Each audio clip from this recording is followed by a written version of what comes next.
Assalamualaikum warahmatullahi wabarakatuh. Perkenalkan, kami kelompok 1 yang terdiri dari Bagas, Alia, Hanifah, Awaludin, dan Haikal akan mempresentasikan tentang dampak revolusi dalam pelajaran sejarah minat.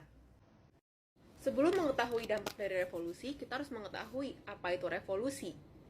Nah, revolusi adalah suatu perubahan yang berlangsung secara cepat dan menyangkut dasar atau pokok-pokok kehidupan di dalam revolusi. Perubahan yang terjadi dapat direncanakan atau tidak direncanakan terlebih dahulu dan bisa dijalankan dengan kekerasan atau tanpa kekerasan. Nah, biasanya sih revolusi ini tuh menimbulkan korban jiwa. Sebagai contoh, terjadi perangkah sebelumnya ataukah terjadi konflik pertikaian antar dua kelompok di dalam revolusi itu sendiri. Selanjutnya kita akan mulai masuk ke dalam materi kita, yaitu manfaat dari masing-masing revolusi bagi Indonesia itu sendiri dan dunia. Kenalkan, nama saya Hanifah Najma Kamila. Saya akan menjelaskan tentang apa saja dampak dari revolusi Amerika. Pertama, saya akan menjelaskan dulu dengan singkat tentang revolusi Amerika. Revolusi Amerika adalah pergolakan politik yang terjadi pada tahun 1765 sampai 1783 ketika ke-13 koloni Inggris di Amerika berjuang membebaskan diri dari kekuasaan Inggris Raya atau Great Britain. Dan ternyata revolusi Amerika memberikan dampak yang besar bagi perubahan politik negara lain termasuk Indonesia. Dampak yang pertama ada anti-kolonialisme. Jadi, revolusi Amerika memberikan contoh kepada negara lain bahwa mereka dapat memerdekakan negaranya dari penjajahan. Revolusi Amerika memberi pemahaman bahwa penderitaan tidak jadi halangan untuk berjuang memperoleh kemerdekaan. Dan yang kedua ada republikanisme dan demokrasi, yaitu pemerintahan dalam sebuah negara yang dipilih melalui rakyat melalui pemilihan umum, bukan berdasarkan keturunan seperti halnya kerajaan. Lalu yang ketiga, dampak revolusi Amerika pada Indonesia, yaitu ada hak asasi manusia. Jadi, terdapat dalam frasa di dalam Deklarasi Kemerdekaan Amerika menyebut bahwa semua manusia diciptakan setara. Revolusi Amerika telah menyadarkan bangsa Indonesia bahwa semua bangsa di dunia memiliki hak untuk dapat menentukan nasibnya sendiri tanpa memandang apapun, tanpa memandang kulit, asal-usul, keturunan, perbedaan keyakinan, dan lainnya. Revolusi Prancis dimulai pada 1789 dan berakhir pada 1799, yaitu adalah jatuhnya monarki absoluti Prancis yang diperintah oleh Raja Louis yang dipelopori oleh kaum demokrat yang menuntut terjadinya perubahan besar-besaran di Prancis. Raja Louis berakhir dengan dipenggal kepalanya oleh guillotine pada revolusi ini.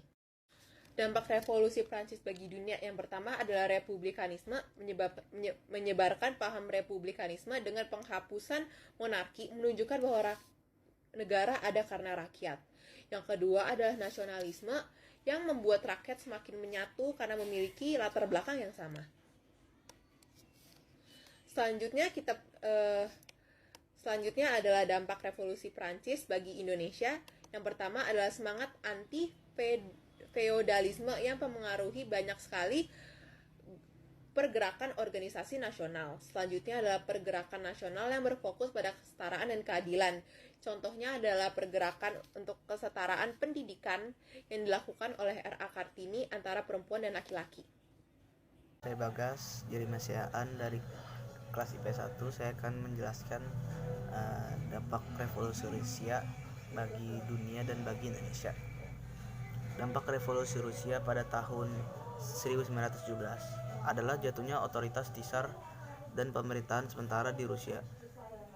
Kemudian kekuasaan digantikan oleh pemerintah Bolshevik, di mana terjadinya adanya perubahan sistem politik, sosial, ekonomi, dan budaya di Rusia. Dampak revolusi Rusia bagi dunia yang pertama, kekuasaan kemudian digantikan oleh pemerintah Bolshevik, di mana terjadi adanya perubahan sistem politik, sosial, ekonomi, dan budaya di Rusia. Dampak revolusi Rusia pada dunia yang kedua yaitu paham komunis. Dampak revolusi Rusia bagi Indonesia yang pertama, munculnya ideologi sosialis dan komunis dalam organisasi pergerakan nasional Indonesia, Dampak revolusi Rusia bagi Indonesia yang kedua, pecahnya Syarikat Islam menjadi dua kubu, yaitu Syarikat Islam Merah dan Syarikat Islam Putih. Dan dampak revolusi Rusia bagi Indonesia yang ketiga adalah munculnya Partai Komunis Indonesia. Revolusi Tiongkok pada tahun 1911 sampai 1912, perebutan kekuasaan yang pernah terjadi antara dua kekuatan besar di Republik Tiongkok pada masa lalu. Pada mulanya, Tiongkok merupakan negara republik pasca peristiwa runtuhnya dinasti Manchu karena terinspirasi oleh paham nasional yang diperkenalkan oleh Dr. Sun Yat-sen.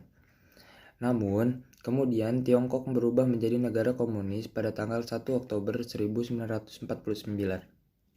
Dampak revolusi Tiongkok pada dunia. Dampak revolusi Tiongkok pada dunia terbagi menjadi 3. Yang pertama, Minsu atau nasionalisme.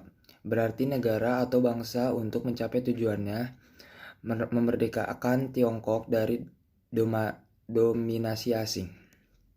Nasionalisme diperlukan untuk menyatukan seluruh masyarakat Tiongkok dari seluruh perbedaan yang ada. Yang kedua, Mincuan atau demokrasi. Ajaran ini berarti kekuatan rakyat atau pemerintah yang dijalankan oleh rakyat. Yang ketiga, Minseng atau sosialisme. Diartikan sebagai penghidupan, keberadaan sosial, ekonomi, nasional, dan kebersamaan. Saya Waludin dari kelas 11 IP 1. Nah, di sini saya ingin menjelaskan tentang Revolusi Indonesia. Revolusi Indonesia terjadi pada tahun 1945 sampai 1949. Sebuah konflik bersenjata dan pertentangan diplomasi antara Republik Indonesia yang baru lahir melawan Kerajaan Belanda yang dibantu oleh pihak sekutu, diwakili oleh Inggris. Rangkaian peristiwa ini terjadi mulai dari proklamasi kemerdekaan Indonesia pada tanggal 17 Agustus 1945 hingga pengakuan kemerdekaan Indonesia oleh Kerajaan Belanda pada tanggal 29 Desember 1949. Nah, dampak dari revolusi Indonesia ini yang pertama yaitu timbulnya pola kehidupan konsumtif bagi masyarakat khususnya golongan menengah atas. Yang kedua adalah terjadinya kesenjangan pendapatan antara masyarakat golongan kaya dan masyarakat golongan miskin. Nah, yang ketiga ini yaitu adanya ikatan buruh yang menaungi aspirasi hak dan kewajiban sebagai buruh. Nah, yang terakhir yang keempat, perdagangan berbagai komoditas berkembang pesat hampir di seluruh dunia. Sekian presentasi dari kami, kelompok 1. Mohon maaf bila ada kesalahan kata ataupun perbuatan. Wassalamualaikum warahmatullahi wabarakatuh.